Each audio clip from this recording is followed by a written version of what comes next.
Hello, everybody, and welcome to the Commissioner's Corner. Quite the nerve-wracking end of Monday Night Football last night, as late in the fourth quarter, 7 teams in our league were within 8 points of each other, which means that on any given play, you could either jump into the high score of the week or potentially fall out of the top 6. Lots of players left playing, unlimited possibilities for chaos. However, nothing super relevant happened down the stretch, and everyone pretty much stayed in the same spot they were in. Paul ended with the high score of the week, and Chase's comeback attempt for the top 6 ended up just a few points short. Now, looking into the matchups, first up, I take down the juggernaut Brittany, and I think it's safe to say I'm back. After starting 0-6 and giving the rest of the league a little bit of a head start, as any good commissioner would do, I have since rattled off 4 consecutive 2-0 weeks and find myself at 8-6 back in the playoff hunt. That being said, I did time my matchup against Brittany pretty fortuitously. Josh Allen on a bye, her second-round draft pick. Puka Nacua, her first-round draft pick, hurt and also playing in the Sunday morning game, so she was not able to swap him out in time. Pickens' value was lessened this week with the return of CeeDee Lamb, and Rashee Rice played his first game of the season for me. All of these factors greatly benefiting me in this matchup. Another thing that benefited me is her not starting DeVonta Smith, who scored almost 30 points on her bench. If it makes you feel any better, Brittany, even if you started DeVonta Smith over Puka Nacua, it would not have mattered. You still would have gone 0-2. So don't sweat it too much, which I know you're not. Next up, Paul versus the Priors. Going into Monday Night Football, it looked very likely that Paul was going 0-2 this week. That was until Jahmyr Gibbs scored 35 points answering CMC and put Paul back in the hunt. However, Mike Evans' goose egg because of a broken collarbone made it seem like the Priors still had it in the bag until Jameson Williams answered with a goose egg of his own. But even with that, Cooper Kupp only needed 4 points in the second game of Monday Night Football to get the Priors the win. He instead got 1.7, including throwing an interception to make this game even less close than it could have been. Now, Marvin Harrison on the bench. I know he's not been having the greatest season. But starting Cooper Kupp and Jameson Williams over him, that's a questionable choice. As for Paul's team, Bo Nix, Jahmyr Gibbs, and Devontae Adams combined for 100 points. The rest of his team combined for 25. Still good enough to get him the highest score of the week. Next up, Timbo takes down Zach. Tim got off to a hot start, scuffled for a few weeks, but has since gone 2-0 in the last 2 weeks and finds himself in second place in the league.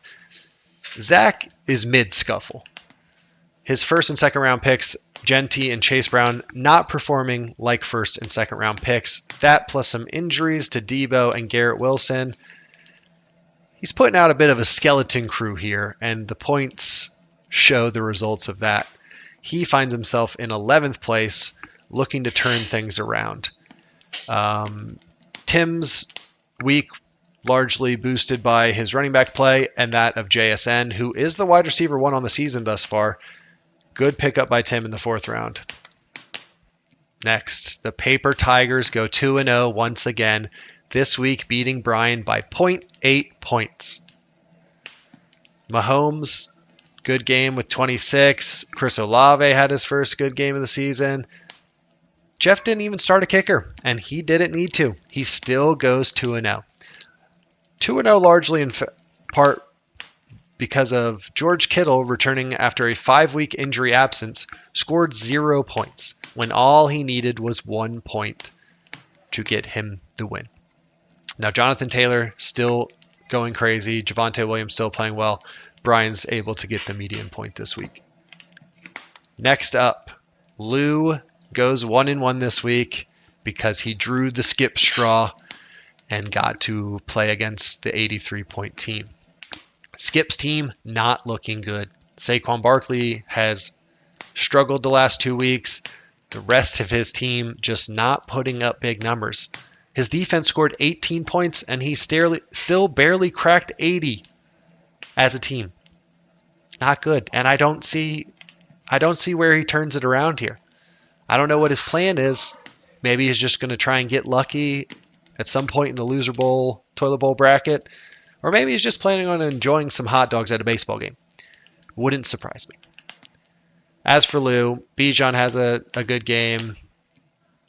A.J. Brown has his best game of the season, but the rest of his team just kind of just middling performances, and he's not able to get into the top 6.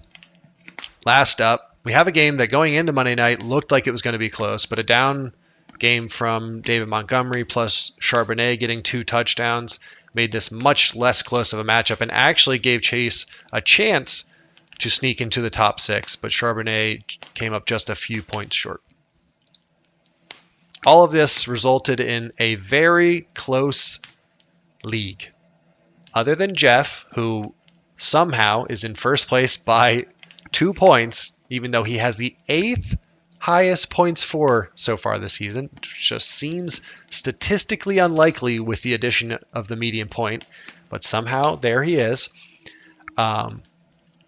And aside from Skip, who is clearly at the bottom, the rest of the league from 2nd to 11th is pretty much within 2 weeks of each other.